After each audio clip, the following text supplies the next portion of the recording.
Hey folks, time for the AOK Foraging and Adventures. And as most of you have seen, I was in Kentucky for the Kentucky Woodsman's Meetup. Oh, it was a fantastic time, and I met a lot of interesting, amazing, kind-hearted, warm people. But this one couple in particular had me really thinking about how my future may end up. I have some goals to set now. So watch this interview with the awesome Dan and Brenda.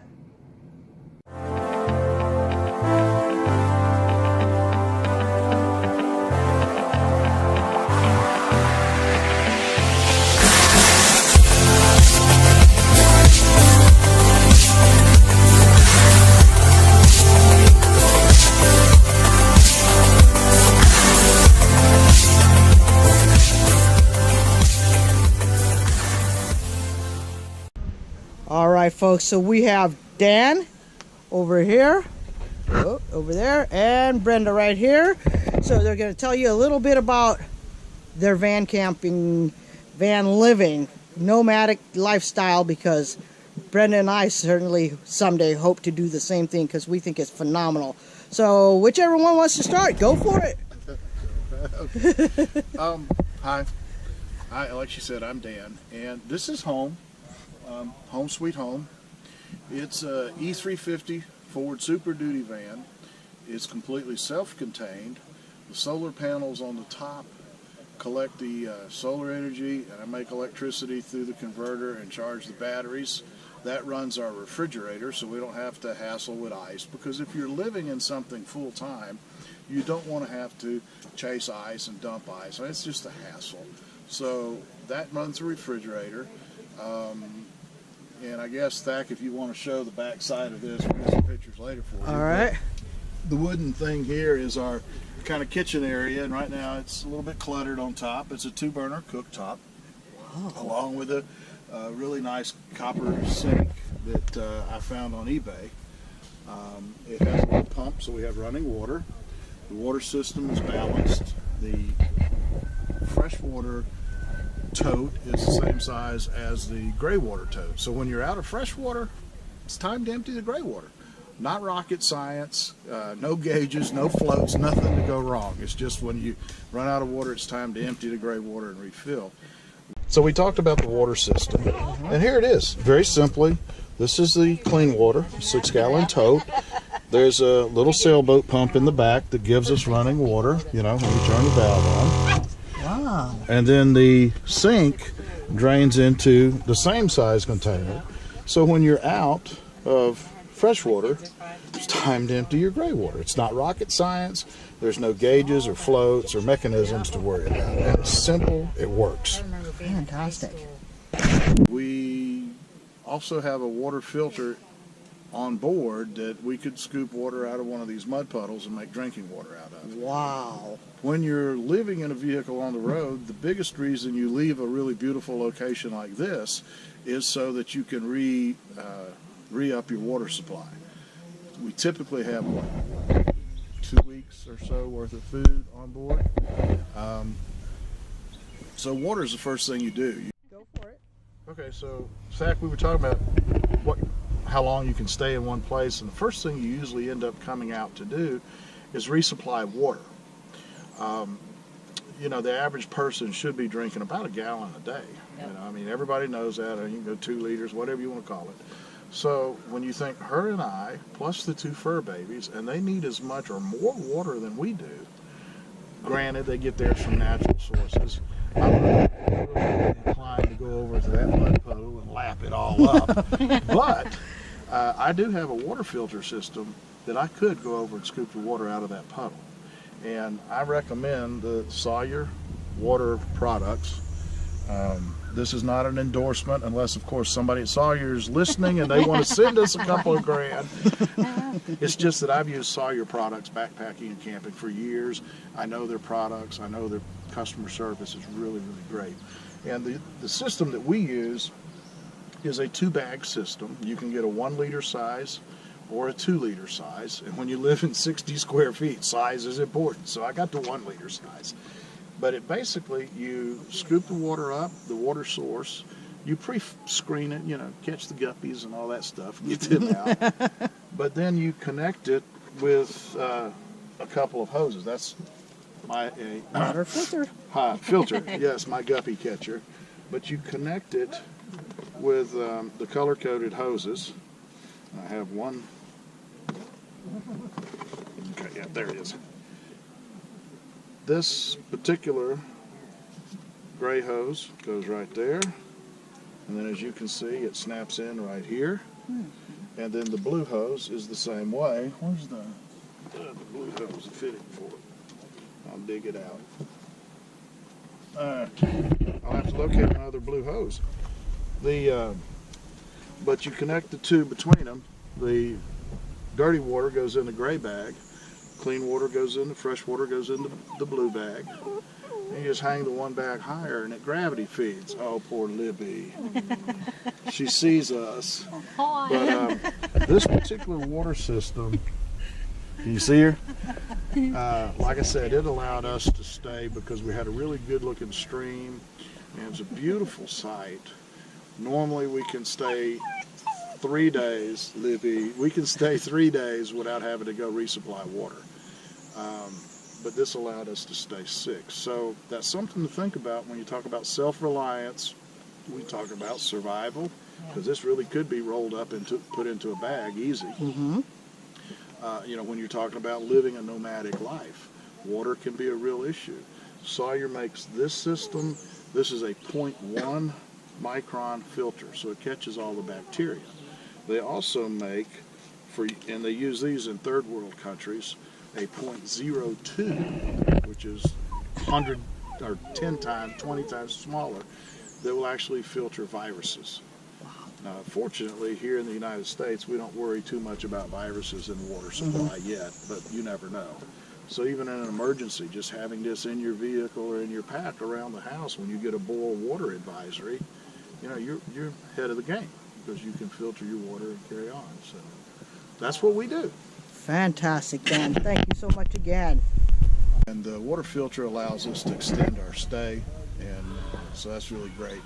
We do almost half or more of our cooking outdoors, either on a grill. I've got a little burn pan down here under the table that I set up on the there you go. That little burn pan, I set it up on the hot side of the table and light charcoal in it so I can use my Dutch oven right here. Or I use our rocket stove, and I know you expressed some interest in that. Yes, I wanted to see this. This is amazing. Well, this one is made by EcoZoom. There's a couple of companies that make them, and I've made a few of them homemade, but I decided to buy this one. I did it actually as kind of an opportunity to demo it and show it to people. It's a very solid unit. The principle of a rocket stove is you have a small, highly insulated combustion chamber that you feed air in through the bottom of the fire, so your oxygen flow is through the bottom and out the top. And as you can see with this one, it's got a little rack to put your sticks on. You just feed your sticks in as they burn. And sorry I don't have it burning right now, but we cook breakfast out here. Once it gets lit and burning, there's almost no smoke because this is so hot in here. Okay. The reason for that is this is the refractory material, so there's this much insulation. What is that, almost 3 inches? 3 inches. It's real close to, definitely 2, maybe Yep, 2.5. But so you've got real hot fire, no smoke, and you can regulate your fire by sliding your sticks in and out. And the beauty of it is, fuel's free. Oh yeah. Everywhere you go, there's sticks. Yep. Using the rocket stove has allowed us to go as much as 3 months and use less than 20 pounds of propane. Wow. And we do cook a lot. If anybody looks at our stuff on the social media, in fact, she teases me. She goes, "Most of your Instagram feed is food shots." I go, "Hey, I can't help it. I love food." You want to tell people your Instagram? On Instagram, I am Fireman428, and Brenda, 21 Feathers, all spelled out. The YouTube channel that we've got is just my name, Dan Cordray. And I'll give you one of our cards so that you can picture the front and back of it. Fantastic. Because we also have she has a Facebook page that she uses to encourage people to live life, to get out and just do it. And then we have a blog that we do write about some of our travels. None of this stuff is real current. I'm just going to tell you right up front, we're not big into the social media. We love to share our experiences. We probably got a little more than 3,000 people that kind of travel and follow along with us. But you know, when you're living the life, it's hard to take the time and write about it. Correct. You know, particularly when you think that a lot of the places we stay in, we're off grid totally. So, you know, we're enjoying life, but we do like to share it with people. And her Facebook page, you want to tell them about your Facebook It's called The page? Sunny Side, and you can just type in "step into the sunlight," and that will take you to the right page. Okay. And it, again, is inspirational, and it's about just letting people decide what they're going to do to live their dream, and how they make little steps in what we've done, and some of the stories of our travels. And for me, recovery from a lot of health issues and natural healing and things like that. Do you find yourself more healthy living this way? Oh, absolutely, without any doubt. It's, you know, when you're outside, you're more balanced than you are anywhere else, and definitely happier. So who initiated this lifestyle? We both, well, I was living on the road full time when we met out in the desert for about 2.5 years in my own van, and he was still working. And he was working in Kentucky, which is about 1,400 miles away. Okay, so let me interrupt. When we met Uh-huh. and we decided to get together, she was going from Texas to Florida via Kentucky. Just to Oh, wow. That's kind of like up. Yeah. All and right. I said, hey, just come on up here and stop by. Yeah, stop by. And so it kind of stuck from there. Oh, wow. But so we met, we had a cup of coffee, and he drove away and went back to work, and I went back to my life on the road, and we were friends for about a year or so, and then, we were talking on the phone, and he said stop by, and I never left, and that's what, 2.5, almost 3 years ago, and we just got married about a month ago. Well, congratulations. Thank you. And And you have 2 babies. and we have 2 little puppies. Yeah, we each had our own little companion please dog. clarify, those are fur babies. Our babies have babies. They're Our all babies big. have babies. They're real babies. Yeah, so we Yes. we decided we both, we had the similar kind of dreams and ideas in life that we wanted to live. Neither one of us wanted a relationship at the time when we met, but we worked on that eventually. Fantastic. And, so we have been all across the country together, and pretty much just back and forth across the country several times, and have seen quite a few things and have written about it. And a lot of people really enjoy the stories of where we go. I like to look at the maps and decide, and I do a lot of finding brochures at the travel stop places, and just pulling out the atlas and looking at different things and looking things up so we can go to places that are unique and She's our unusual. And So have you been to every state now, or? no, we have through the middle. We have not been. There are several states through the middle, and then the whole Northeast. Okay. And that's where we're going for the summer. is the Oh, Northeast. okay. So we spent last summer in the Northwest, and we've pretty much just been anywhere that we have camped. We've put on our wall. We have a little map, and we've added a sticker. Not the ones that we've just driven through, but the ones where we've camped and spent some time and, Yeah. and enjoyed. And we've covered quite a few. A lot of people think we move way too fast, but... Well, we go through a seasonal spell because we found one of the positions we play in life is to help tie groups together. We have our feet in, of course, the bushcrafting circle, like we're out here this weekend, but then also the van dwellers or nomads. And so different groups, and we find that a lot of times we're kind of drawing these groups together. We're saying, hey, why don't you hook up with these folks over here? They're doing something really cool, and so it works. And that's kind of what we found ourselves doing a lot. So we have a season that we're hustling to get from one event to the next event to the next event. But after this one, we're going to go see her kids and some of her friends in Detroit, and then we'll be Free range. Yeah, there you go. Free range to do go what to we the want. northeast coast and do the things the way we want. And of course, September we'll get back into the events that are happening in September, the fall get together for this group and a couple of others, including some of the van dwelling groups. But yeah, we travel. Our best mode is we like to sit somewhere for 3 or 4 days, you know, enjoy. Just take the time to enjoy.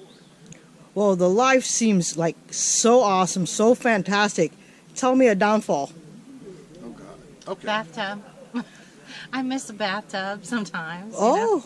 I mean, Wow, I never would even have thought of that. Like, I'm thinking rude neighbors. I'm thinking no. bathtub. That's the there's beauty of the nothing. lifestyle. There's very little that Okay. you could complain about. You know, that's one thing. I have, you know, some aches and pains and things, and that's one thing that I know always helps. You know, so not having a bathtub is sometimes I wish I had. And rude neighbors, that's part of the beauty of the lifestyle. If you don't like the weather, it's too hot and humid, Drive leave. off. Your neighbors piss you off, you got wheels on your Oh, that is, yeah, great way of thinking of it. And we have done just that. She Okay. does a really good job of most of the time keeping us in the 50-degree nights to 80-degree days. You know? So we just kind of follow that little weather band, you know.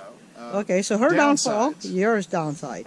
Well, downsides, this is not a life for everybody. And I'll explain that by saying we spent Christmas 2 years ago. Yes, 2 years ago. We spent Christmas in St. Mary's, Georgia. And while it would have been beautiful, we spent Christmas in the parking lot of the AutoZone in St. Mary's, Georgia. Oh, no. Christmas Eve day, we were on the way to a family event, and the radiator started leaking. I wheeled off the interstate and to the nearest AutoZone, and of course, it being Christmas Eve, the guy told me, he says, I can't get you a radiator here until Monday. You know, Christmas fell on Sunday that year. So we spent Christmas Eve, Christmas Day in their parking lot. The guys at AutoZone were great. They offered to bring out an extension cord, a hose for water. I told them, I said, I can't hook this. This thing is built to be completely self-contained. I can't even plug it with shore power. So those guys were great. But we got the radiator on Monday. I put the radiator in right there in their parking lot. And an hour or so, hour and a half, we were on our way. But a lot of people, they would be going blind and losing their mind because they couldn't fulfill every step of every little plan. And we looked at each other and said, man, this is really great. The AutoZone's closed, so it's a blank parking lot. Oh, yeah. Christmas Eve, Christmas Day, we had each other, we had our home, we had everything. Had we had our food, 2 a fur babies. bathroom, Yeah, everything we we had a needed. little porta potty in there. That we used. So we had everything we needed. And just like in the movie Christmas Story, we got up and walked to the little shopping mall around the corner, and we had Chinese on Christmas Day because they were the only ones open. So it was just like in the movies, you know. It was great. But, you know, a lot of people would be so stressed out because they were stuck and they couldn't do what they needed to do. And, you know, you can't push against life that way.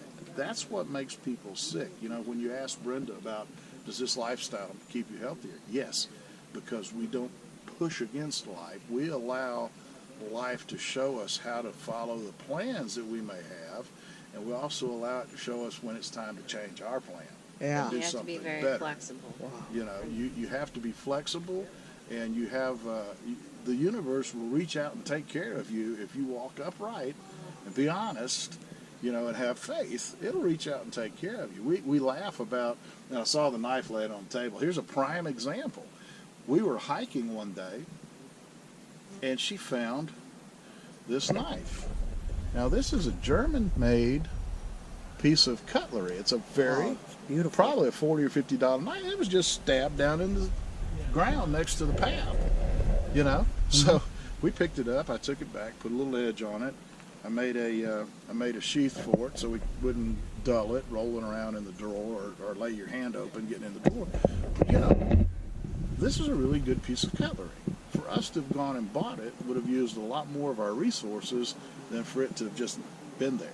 Right. And this happens a lot. We find that if you walk through life with a certain attitude, you're grateful for everything, you give thanks for everything, you give respect to every human being and creatures out there, it's easy. there's no stress. There's things go wrong. Like I said, we blew a radiator. We had a brake line that almost failed right after we came out of a really big mountainous pass area. Gosh, what else has happened? We've had 2 or 3 breakdowns that have stopped. Oh, the fuel pump. We spent 2 days camped outside a garage in Socorro, New Mexico, because it was on a Saturday. The guy came and picked us up on Friday evening, towed us to his garage, and wasn't going to work again until Monday. So we spent Saturday and Sunday walking around Socorro, looking at the sites. How many 400-year-old churches have you ever visited here in the United States? One. Yeah, me too. There's just not, but there's one in Socorro that was beautiful. So that's what I'm saying. You know, the downsides are there, but it's really what you've got internalized that makes it a downside. Okay. One great message you want to leave my viewers and some of your viewers, hopefully. Well, I always say, just do it. Go do it. You know, whatever Go it is. do it. There you just, go. Exactly. You know, take a step off and believe that you'll have wings when you do, because you'll always find a way if you're ready to go. Because how many people say, one day I'm going to do that? Well, guess what? You're not promised one day. So like she said, just step out and do it. Do it today. Yeah, there you go. All right, folks. Thank you, Dan. Thank you, Brenda, for your time. Thank you. Awesome setup. And I am one of those people that said, I am going to do what you're doing one day. Well, good. So actually, I talked to my wife and I said, honey, when we get home, remind me of my plan to do what Dan and Brenda are doing. And she said, you got it. So thank you folks very much. Have a great rest of the weekend. You too. We'll see you again soon. All right. All right.